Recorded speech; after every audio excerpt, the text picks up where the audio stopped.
let me sit with this for a sec, because this whole thing, it ain't just a scene anymore. It's one of those slow burn messes where everybody thinks they're doing the right thing, but nah, they really not even close. So yeah, Cullum, dude laid out like a ghost that ain't left yet. Tubes, machines, that hospital light hitting his face all wrong makes him look less like a villain and more like, I don't know, just a guy who got caught in something ugly. And I'm not saying he's innocent, don't twist it. I'm just saying when you see someone like that, it hits different. And then there's Josslyn. She ain't supposed to be here, like, at all. ICU ain't a place you just wander into unless you got clearance or you got nerve. And Josslyn? Yeah, she got nerve. Too much of it right now, actually. I'm watching this play out in my head and I swear the energy in that room got to feel thick. Like you could cut it with a butter knife, but it still wouldn't go through clean. She standing there, just staring at him. And you can tell this ain't her first thought about doing this. Nah. This been cooking. Slow, quiet, dangerous. And then boom. Cullum's eyes open. Not wide, not dramatic. Just enough. Just enough to ruin everything. And I swear, this is the moment that matters. Not the gloves, not Lucas, not Brit, none of that. It's this. Because when he looks at her, it ain't empty. There's something there. Confusion, yeah? Pain too, but also awareness. Like some part of him knows this girl standing over him ain't here to check his pulse. And Josslyn sees it. And she freezes. Not like in movies where people gasp and step back all loud. Nah, it's quieter than that. It's internal. Her brain just stalls. Like, did he see me? Does he know? Am I already caught? And for a split second, I really think she might stop. Like, actually stop. But nah. Because just as quick as he wakes up, he drops again. And body gives out. Consciousness gone. Like the universe hit pause before anything real could happen. And Josslyn, she exhales. And this is where I get uncomfortable, real talk. Because instead of taking that as a sign like, hey, maybe don't do this, she spins it. He didn't see me. He's out of it. It don't count. That kind of logic, man, that's how people walk themselves into dark places and then act surprised when they can't get out. And then she pulls out the gloves. Yeah, gloves. I keep coming back to that detail because it says everything. You don't put gloves on unless you're planning to leave no trace. So that's not panic. That's intention. And now I'm like, okay, Joss, you really doing this? Like, for real? Because there's a difference between thinking about it and stepping into it. And she steps slow, shaky, but forward. I imagine her hands hovering near his throat. Or maybe she's thinking of something else, disconnecting something, messing with the machines. Whatever it is, it ain't good. And I gotta say this because nobody in that moment is saying it. This ain't justice. This is fear dressed up like justice.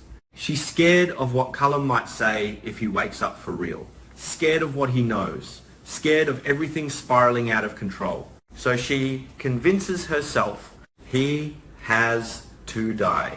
Simple sentence. Heavy consequences. And right when she's about to cross that line, here comes Lucas. Man, timing is wild. Dude walks in like he ain't supposed to be part of this scene, but now he's stuck in it anyway. And the second he sees her, you know something feels off. Josslyn in ICU, standing too close, energy all wrong. Nah, that don't add up. Joss, what are you doing? And that line, it hits different because it ain't loud. It's confused, cautious, like he already bracing for an answer he don't want to hear. And Josslyn, she moves quick. Mentally, I mean. Because physically, she's probably still frozen there. But her brain, oh, it's scrambling. Throwing together excuses like think, and she lands on the Matthew story. Wayne Deemer that night. Those random run-ins at Bobby's, Brown Dog Bar, all that. And yeah, on paper, it works, Kinder.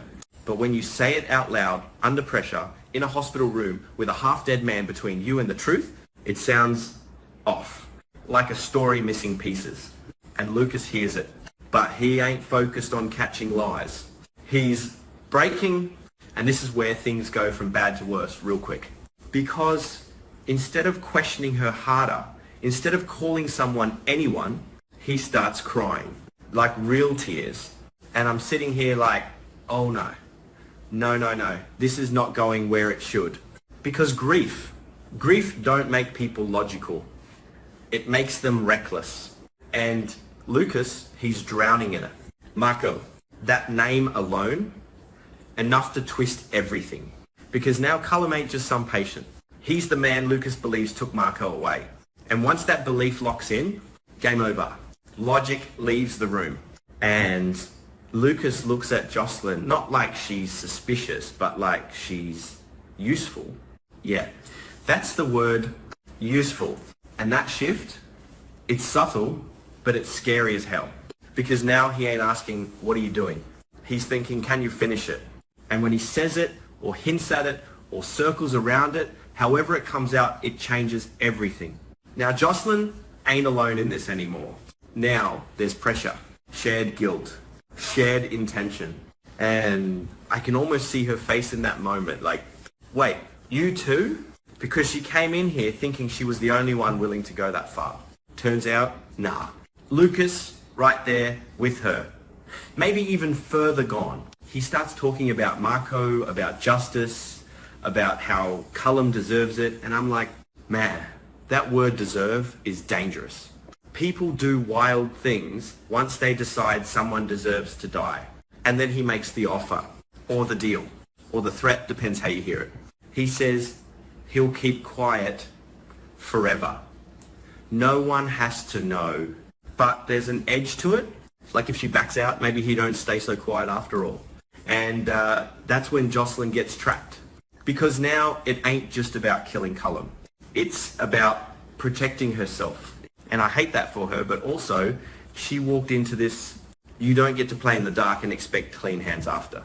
And she's standing there, gloves on, heart racing, Lucas watching, Cullum barely breathing, and everything just hangs like the world paused again, waiting to see who moves first.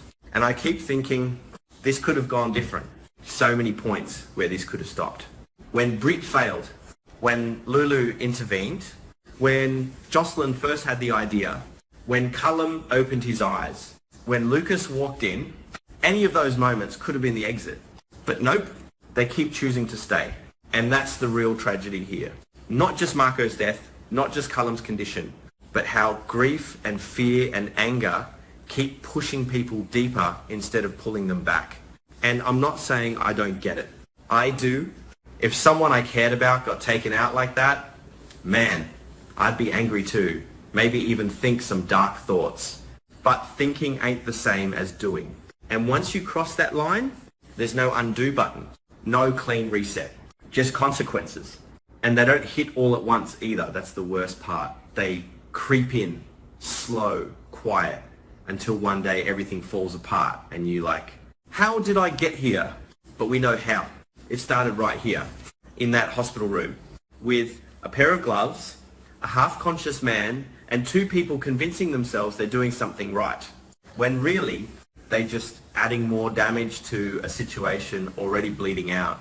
And I swear, if Cullum wakes up for real later, if he remembers any of this, man, this whole thing about to explode in ways none of them ready for.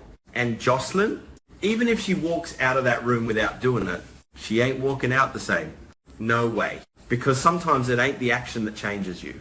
It's how close you came to it. And she got real close. Too close, and that kind of thing, it sticks. Whether she admits it or not.